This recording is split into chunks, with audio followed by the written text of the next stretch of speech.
Hi everyone. Today we're looking at a critical case study, the Salmonella outbreak at the Greenfield Farms. This isn't just a story about foodborne illness. It's a lesson in how human, animal, and environmental health are deeply interconnected. Over the next 10 minutes, we will unpack how one health approach can resolve crises like this and prevent future ones. Let's begin. First, let's set the scene. Greenfield Farms is a mixed-use agricultural facility producing dairy, poultry, and vegetables. Recently, 15 people were hospitalized with the severe dehydration and GI symptoms. Lab tests confirmed Salmonella enterica in stool samples. But here's a critical detail. Most patients had consumed unpasteurized milk from the farm. At the same time, the farm's veterinarian reported cause was mastitis, a painful underinfection, and chickens with the lesions consistent with the salmonella.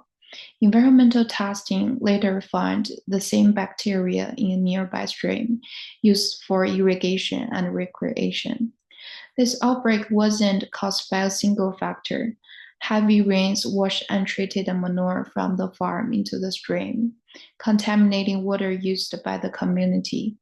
This is a classic example of how environmental events can amplify public health risks. Now, let's break down how Salmonella spread. Transition occurred through four interconnected pathways. First of all, animal to human. Cows with the mastitis shed Salmonella into raw milk. When consumed unpasteurized, the bacteria infected residents. And second, from environment to human, manure runoff from the farm entered the stream. Families using this water for recreation or irrigation ingested contaminated water or vegetables. And for third, the food chain, untreated manure was applied directly to crops. Vegetables like lettuce or spinach, often eaten raw, became vectors.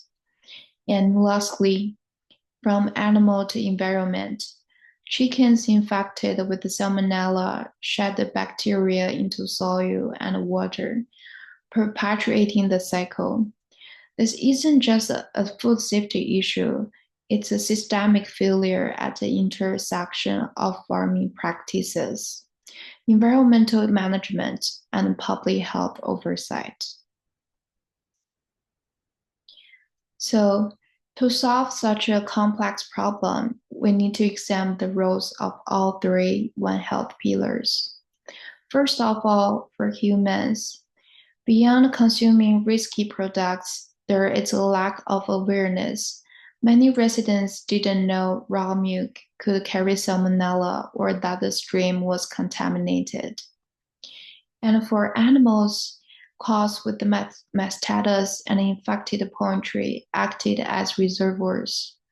Without proper veterinary care, these animals became silent spreaders. And lastly, for environment, heavy rains turned manure into a pollutant. The stream, a shared resource, became a Trojan horse for the disease. This triad showed why isolated solutions fail. For example, even if we treat the cause, contaminated water or vegetables could still sicken people. We need integrated action. So resolving this outbreak required collaboration across sectors. Let's meet the stakeholders. First of all, farmers. They must adopt safer practices like pasteurizing milk and composting manure. But they also face economic pressures, like pasteurization requires equipment and also composting takes time. And second, for those public health officials, their role includes tracking cases, issuing advisories like avoid raw milk, and educating the community. And then third, veterinarians.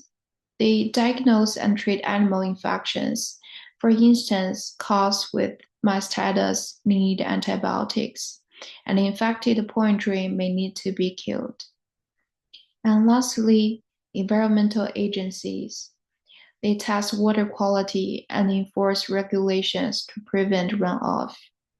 But also, as community members, our cooperation is vital. Reporting illness, heeding warnings, and adopting safer practices. This isn't a blame game. Each stakeholder has a role, and success depends on trust and communication. To stop the outbreak, we prioritize 4 actions. First of all, we need to recall hot sales of unpasteurized milk immediately. Public health teams worked with the local grocers and schools to remove products and issue alerts via social media and newspapers. Second, we need to contain, restrict access to the contaminated stream. Signage was posted and alternative water resources were provided for irrigation. And third, we need to treat.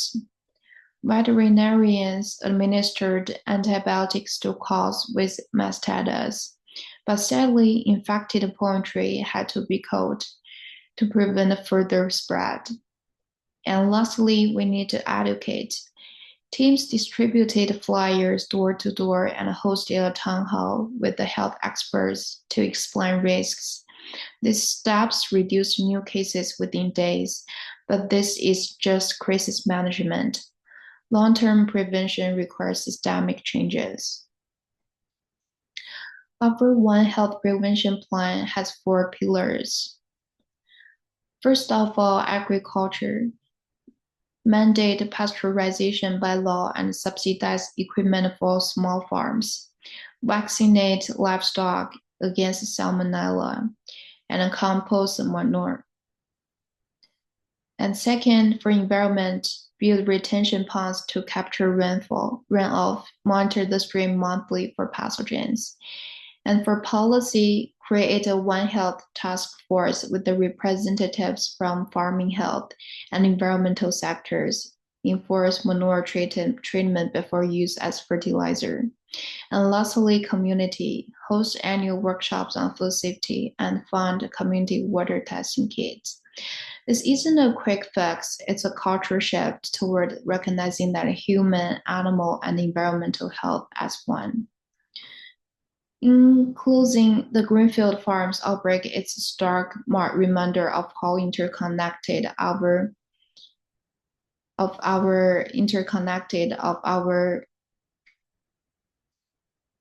word is. Salmonella didn't spread because of one mistake.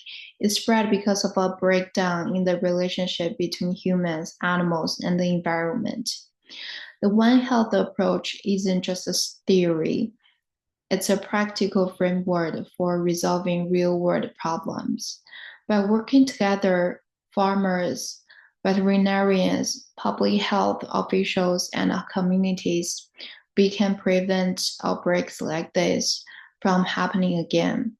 Let's remember, health is not a zero-sum game. What's good for animals and the environment is good for us too. So let's reflect what we have learned from this case. The benefits of One Health, which is a holistic understanding of outbreak drivers, linking animal health to water quality. And also there are some collaborative solutions, for example, farmers and environmental agencies addressing runoff. But also there are a lot of challenges, like who has to pay for the pasteurization of the milk, and also how to coordinate stakeholders with the different priorities. And we need solutions to fix those challenges. And thank you. This is the end of my presentation.